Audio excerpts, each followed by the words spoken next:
네, 업종 진단 시간으로 이어가 보겠습니다. 오늘은요, 우주항공과 관련된 이야기가 이번 달 들어서 지속적으로 들려오고 있는데 글로벌 우주 패권 전쟁에서 우리가 어떠한 전략을 세워야 되고 어떤 종목을 봐야 되는지 이에 대한 이야기 나누어 보도록 하겠습니다. 이데일리 박근호 전문위원과 함께합니다. 안녕하세요. 안녕하십니까. 네, 반갑습니다. 트럼프 미국 대통령이 우주항공 행정명령에도 서명을 하면서 오늘 또다시 우주 관련된 기업들이 주목을 받고 있는 듯합니다. 기존 정책과 어떠한 변화, 그러니까 차이점이 있는지 궁금한데요. 이거부터 짚어볼까요? 네, 크게 나누면 한 4가지 정도로 좀 볼 수 있을 텐데요. 네. 첫 번째서부터 좀 잠깐 짚어보도록 하겠습니다. 기존에는 이제 이제 미국이 생각하는 우주를 안보의 관점으로 봤다라고 하면은 이제 지키는 방어적인 성격이었다라고 하면은 지금은 이제 뭐 공격까지 생각을 하는 그런 부분으로 바뀐 부분이 특이하다라고 볼 수가 있고요. 그다음에 지배권 명시가 있는데 기존에는 이제 우주와 관련돼서 어떤 뭐 경쟁이었다라고 하면 지금 이제 압도적인 지배력을 갖겠다라는 부분, 이 부분을 제일 첫 번째로 좀 꼽기도 했었죠. 이제 세 번째 이 부분을 제가 이제 추가 설명을 드릴 텐데 가장 중요한 부분입니다. 어떤 부분이냐면 과거에는 이제 우주와 관련돼서 미국이 이제 어떤 정책을 펼칠 때 국가가 주도를 하고 그다음에 민간 기업의 협조를 받는 그런 부분들이 대다수였었는데 지금 이게 완전히 바뀌었죠. 지금은 민간 기업이 주도를 하고 국가가 이제 서포트를 하는 건데 왜 이렇게 바뀔 수밖에 없는지를 제가 잠시 뒤에 간략하게 좀 설명을 드려보도록 하겠습니다. 그다음에 네. 국가우주위원회 폐지가 돼서 대통령 직속으로 신속한 의사결정 체제로 전환이 됐다. 이렇게 4가지 정도를 볼 수 있을 텐데 앞서서 이제 말씀드렸던 가장 중요한 부분입니다. 과거에는 국가가 주도를 했지만 지금은 민간 기업이 주도를 하는 걸로 바뀌고 있는데 이게 뭐 트럼프 행정부에서 왜 이렇게 됐는지를 뭐 이렇게 미국이나 우리나라에서도 기사화가 되지 않았습니다만 제가 유추하기로는 이제 1967년도에 국가별로 이제 체결을 한 우주 조약이라는 게 있어요. 1967년도에 그 우주 조약의 내용이 무엇이냐면 우주는 누구한테나 열려 있다. 어느 국가도 우주를 소유하지 못한다. 국가 자체적으로는. 이게 이제 우주 조약의 한 조항인데 여기서 빠져 있는 부분이 있습니다. 무엇이냐면 우주의 자원을 민간 기업이 개발을 했을 때 그 부분을 어떤 식으로 이제 뭐 제한을 한다든가 이런 부분이 들어있지 않기 때문에 미국이 이제 국가적으로 어떤 우주 산업을 진행을 한다라기보다는 제가 봤을 때 이 우주 조약 때문에 민간 기업을 앞에 내세워서 우주를 좀 뭐 개발을 하는 정책을 피지 않았나. 이게 제가 봤을 때 가장 좀 중요한 부분이 좀 될 것 같습니다. 그리고 뭐 나사 인력과 어떤 뭐 지원 자금을 감축하는 것은 지금 나사가 과거 했던 일을 대부분 스페이스 X가 대신하고 있기 때문에 이 부분은 좀 약간 뭐 특이한 부분은 아니다. 이렇게 좀 정리를 해보도록 하겠습니다. 네, 국가 주도적으로 했던 이 우주 산업이 이제는 민간 기업으로 점점 퍼져가고 있는 상황인데 이러한 가운데서 우주를 먼저 선점하기 위해서 국가적인 전략화를 지금 세계 곳곳에서 하고 있고 미국도 그렇습니다. 이제는 뭐 산업을 육성하는 것이 아니라 안보 전략으로 봐야 된다. 이러한 시각도 있는데 그렇게 된다면 미국이 아무래도 중국을 좀 견제하고 있고 우주 항공과 관련해서는 러시아 쪽도 좀 견제를 할 텐데 우리 우주 산업이 수혜를 받을 수 있을까요? 일단 그게 중요한 건데. 그렇죠. 네. 일단 수혜라고 하면 2가지 이제 측면으로 볼 수가 있을 텐데요. 네. 우리들은 이제 우주 산업의 수혜가 어느 기업에 가서 그 기업의 주가가 오르는지가 사실 가장 중요한 부분이고 실질적으로는 뭐 단기적으로 우주 산업이라는 건 준비 과정도 엄청나게 오래 걸리는 산업이기 때문에 단기간에 어떤 기업에 대한 수혜가 받아서 그 기업의 성장을 한다라는 것은 조금 힘든 부분이긴 하죠. 다만 이제 이런 부분은 좀 생각해 볼 수가 있을 것 같아요. 미국이 이제 우주 산업의 직수혜보다는 우주 산업에 대한 시장에 대한 기대감이 반영이 되면서 우리나라도 이제 정부의 어떤 정책이라든가 지원 같은 걸 받아서 주식 시장에서만큼은 일단은 조금 약간 주가 상승을 좀 꾀하는 부분에 있어서는 뭐 상당히 좀 핫한 재료가 될 수도 있고 정리를 한다라고 하면은 미국의 이제 뭐 스페이스 X나 아마존이나 이런 우주 산업을 하는 기업들의 발사 횟수가 늘어나면 그것들에 대한 이제 서플라이 체인 관련 기업들의 어떤 실적도 뭐 같이 좀 받쳐줄 수 있지 않나 이런 부분을 말씀드릴 수 있는데 단기적으로는 상당히 좀 뭐 모멘텀은 크지는 않다 이렇게 보시면 될 것 같습니다. 알겠습니다. 그렇다면 지금 미국에서 국가적 차원에서의 이런 지원도 있지만 민간 기업에 대한 기대감이 사실 국내 우주항공 관련 기업들에 대한 기대감으로 이어지고 있습니다. 스페이스X의 내년 IPO에 대한 이야기가 지금 계속 나오고 있거든요. 그렇게 됐을 때 국내 우주항공 기업들에게 어떠한 영향을 미칠까요? 스페이스X가 지금 시장에서 네. 예상 그 상장 규모로는 2,200조라고 언론 보도가 좀 나오고 있는데 2,200조가 얼마나 큰 것이냐면 일단 뭐 삼성전자, 하이닉스 다 합쳐도 2,200조가 안 되죠. 그리고 TSMC가 지금 2,200조 정도 됩니다. TSMC 정도의 어떤 시가총액을 가지면서 이제 다 상장을 할 수는 없으니까 이제 거기서 300억 달러 정도를 조달을 해서 그 부분은 이제 투자를 하겠다라고 이제 얘기를 하고 있는데 저는 이제 스페이스X 하면 그 스페이스X는 우주선도 있긴 하지만 네. 그 안에 스타링크도 있거든요. 맞아요. 그것과 관련돼서 우리나라에서 관련된 기업들은 충분히 나올 수 있다라고 생각을 하고 있는 상황인데 그래서 뭐 적게도 이상 관련주들은 우리나라에서 글로벌 탑티어 종목군들도 있기 때문에 그런 부분들 살펴보시면 굳이 이제 우주 발사체 같은 경우는 제가 한번 예를 들어보면 발사를 했는데 성공을 하면 다행이긴 합니다만은 뭐 아직은 다 개발 단계가 많기 때문에 만에 하나라도 좀 약간 발사 실패라는 부분들이 시장에서 노출이 됐을 때는 종목군들이 이제 급락이 나올 수도 있기 때문에 저는 투자라는 개념으로 간다라고 하면 길게 봤을 때 이제 저궤도 위성 관련주들이 상당히 좋지 않을까라는 생각을 좀 하고 있습니다. 네, 두 가지로 좀 이야기해 주셨는데 로켓 발사 서비스, 재사용 가능한 로켓 발사에 대한 기술력, 그리고 저궤도 위성통신 서비스인데 로켓 발사 서비스 부분에서는 그럼 수혜받을 종목들이 없을까요? 스페이스X 네. 관련돼서 우리나라에서 딱 관련이 있다라고 하는 종목은 한 뭐 두 종목 정도가 있죠. 여러분들 다 알고 계실 거예요. 뭐 조단이 계약을 했다라고 해서 올해 8월 1일 날 점 상한가를 갔던 이제 스피어나 스피어 관련돼서 HVM 관련주들. 이제 스피어 같은 경우는 이 스페이스X로 보면 서플라이 벤더가 되는 거고 이 HVM은 이제 밀 벤더라고 해서 네. 밀 벤더가 서플라이 벤더한테 공급을 해서 서플라이 벤더가 이제 최종적으로 납품을 하는 거죠.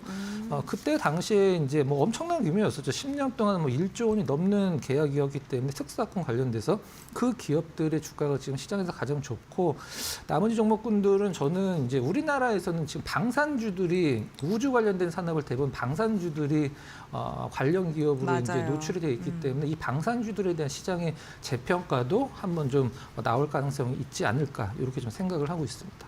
네, 알겠습니다. 그러면 스타링크와 관련돼서 저궤도 위성 사업과 관련된 기업들이 직접적 수혜 가능성을 좀 긍정적으로 말씀해 주셨거든요. 관련된 기업들 뭐가 있을까요?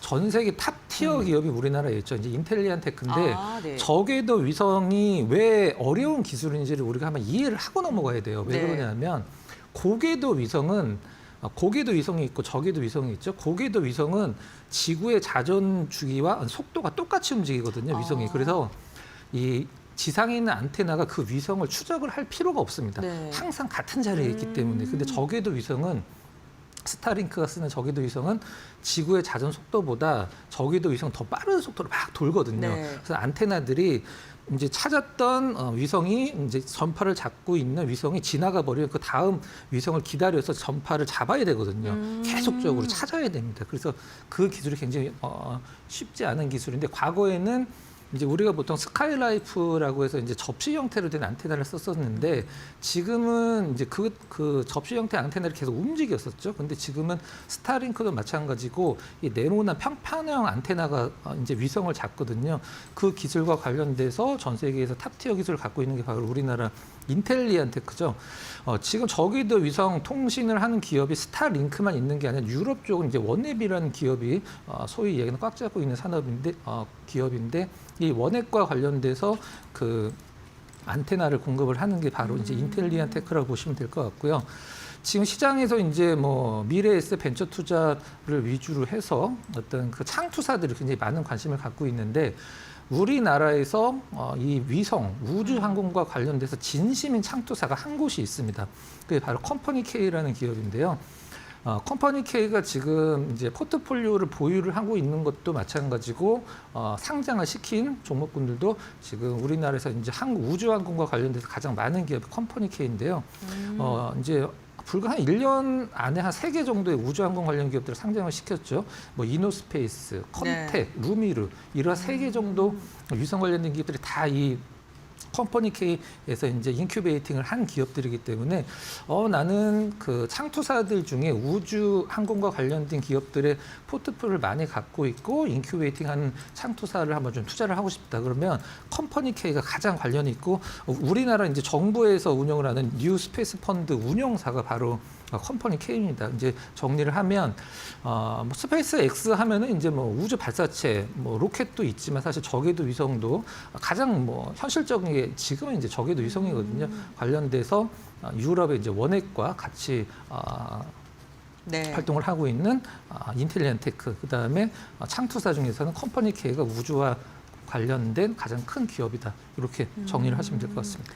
알겠습니다. 그 위성 산업과 관련된 종목 하나 그리고 창업 투자 회사 이렇게 두 종목 말씀해 주셨는데 지금 이야기해 주신 것처럼 이 투자사들 특히나 스페이스 X에 투자한 기업들이 최근 강세를 보이고 시장에서도 큰 주목을 받고 있습니다. 대표적으로 미래에셋 벤처 투자가 전거래일에는 상한가였고 오늘도 장중 상한가를 터치하는 움직임까지 포착이 됐었는데요. 실질적인 이 테마가 아니라 수혜주다 이렇게 해석해도 될까요? 창투사들의 그동안의 이제 가장 큰 문제점이 네. 무엇이냐면은 이런 이제 뭐 창투사들은 뭐 사실 사업 내용이 너무 뭐 심플하잖아요. 이제 어떤 기업들을 발굴을 해서 투자한 다음에 상장시켜서 거기서 엑시트를 하는 그런 게 이제 가장 뭐 심플한 기업 내용을 갖고 있는 게 창투사들인데 그 포트폴리오 안에 들어있는 기업들이 시장에서 좀 언론이나 뭐 주가적인 측면에서 노출이 됐을 때 단기적으로 급등을 한 뒤에 다시 주가가 내려오는 이런 흐름들이 반복되는 게 바로 창투사들이 그동안에 좀 약간 단점이라고 이제 볼 수가 있는 부분이죠. 근데 이번에 미래에셋 벤처 투자 보면 규모가 사실 뭐 엄청나죠.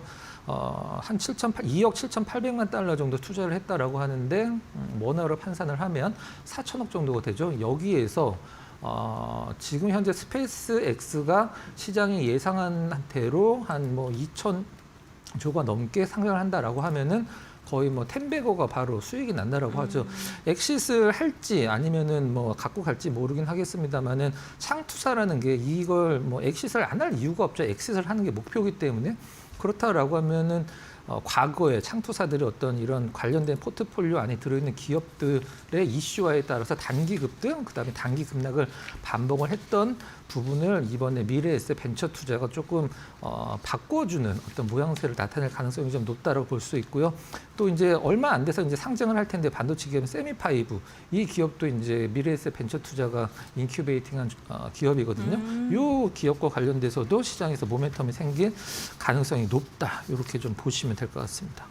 네, 알겠습니다. 창투사 관련해서도 이제 요즘 창투사의 분위기가 점점 더 변화하고 있다라고 말씀해 주셨는데 지금 미래에셋 벤처 투자뿐만 아니라 창투사 기업들이 오늘 시장에 좀 부각을 받고 있는데요. 정부가 또 창업 지원 예산을 3조 넘는 금액을 투자한다는 소식도 들려오고 있고요. 이로 인해 좀 분위기가 변화하는 듯한 모습입니다.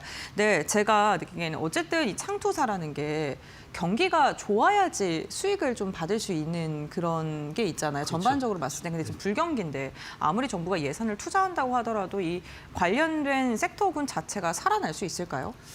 뭐 이런 이제 뭐 창투사라고 하면 이제 벤처 투자를 이제 뭐 가장 그 네. 표면적인 단어로 쓸 수가 있잖아요. 이제 이건 억지로 할 수 있는 부분은 아니고 국가에서 육성을 한다라고 해서 되는 부분은 아니라고 생각을 하고 그러니까요. 있지만 정부에서 얼마만큼 지원을 해주느냐는 상당히 좀 중요하다라고 생각을 하고 있습니다.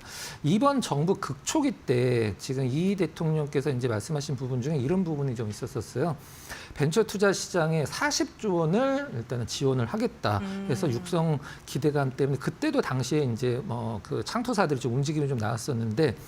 방금 이제 그 앵커께서 말씀해 주신 3조 원 부분과 관련돼서 이제 모태 펀드라고 보시면 될 것 같은데 모태 펀드는 무엇을 모태 펀드라고 얘기를 하냐면 네.